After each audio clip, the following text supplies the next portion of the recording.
It is Saturday, March 2nd in the NBA, and my two favorite picks are on the way. What's going on, everyone? It's Logan from Calling Our Shot. If you are expecting Austin, no, Austin is, one, really sick. I've been talking to him recently. He's not feeling the best, and he's also traveling. So you get Logan, and so hopefully we can continue some good solo Logan vibes that we had pre-All-Star break. As far as yesterday went, wasn't the best day to start March. 1 and 2. Let's do a quick little recap of our picks. Kobe White saved us from a really bad night. Luckily, Kobe White came through for one of Austin's player props. That was a good cash there. And then we had the Bulls team total over. Yeah, that might have been one of my worst calls of the season. I apologize to everyone how that played out, but I didn't think the Bucks would be that great defensively. Also, the Bulls didn't just make shots. They had a lot of open looks that just didn't fall. That's the nature of the business. Then we also had Austin same game parlay in that Pelicans game, and that didn't really even get all that close. So 1 and 2 day, losing a little over a unit. Is that the worst thing? No, we just have to bankroll manage. That's always what Austin and I preach. You know, you don't get too high when the highs are there, and you don't get too lows even when you do hit a little bit of a cold run. But that's okay. We're breaking out of it, and I really do like the picks today. Now, if you are expecting some player props, I hate to tell you, you're not going to get any player props in this one. Why? Because that's Austin's specialty.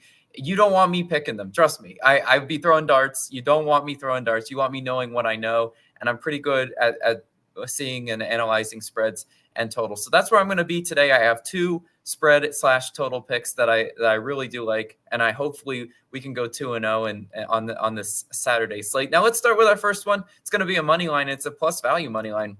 Taking the Los Angeles Lakers, plus 100 odds on FanDuel on the money line. Now, if you could play this one anywhere really you want it, I saw pretty much every book has them as either in a pick'em or slight underdogs, home underdogs. This is where I want to back the Lakers, not having to lay a ton of points, minus 6.5 or anything like that. We're just picking them straight up to win against the Denver Nuggets. And you look at this Lakers team, they're actually not that bad. They're 6-1 straight up in their last 7 home games. So this is where they've been playing pretty well in LA, and they look to get on the board in the win column against Denver, who has won the previous 2 matchups. There's some momentum that could be had in this game, and obviously you want to beat your Western Conference rival.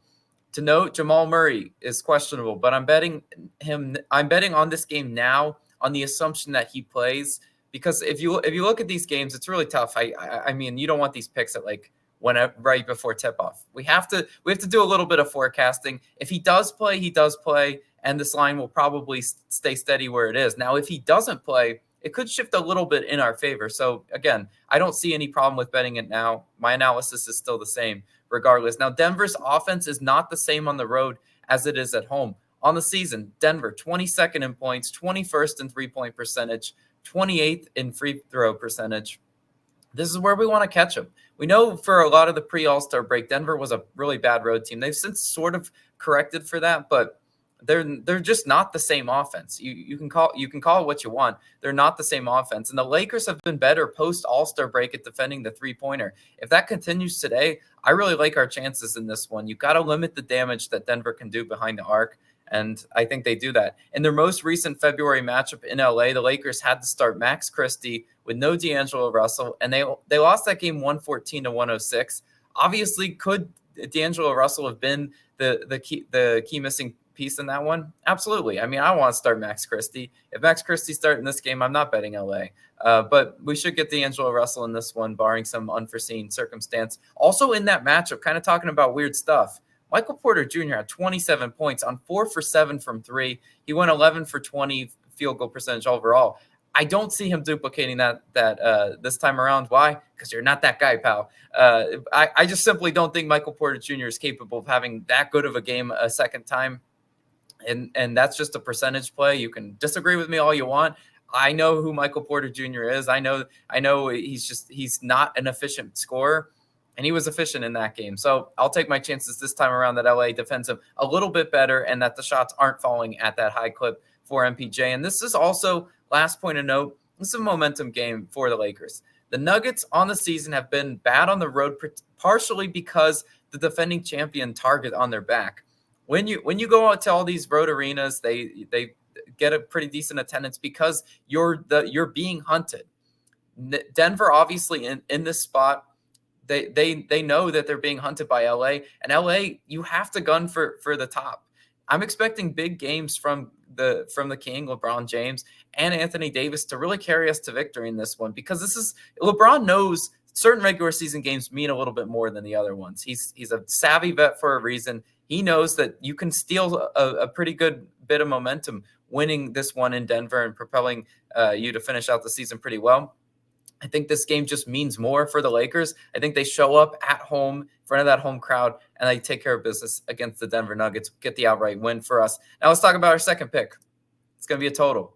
Now I'm taking the Jazz versus Heat over 223.5, minus 110 odds on FanDuel. Currently your best value there.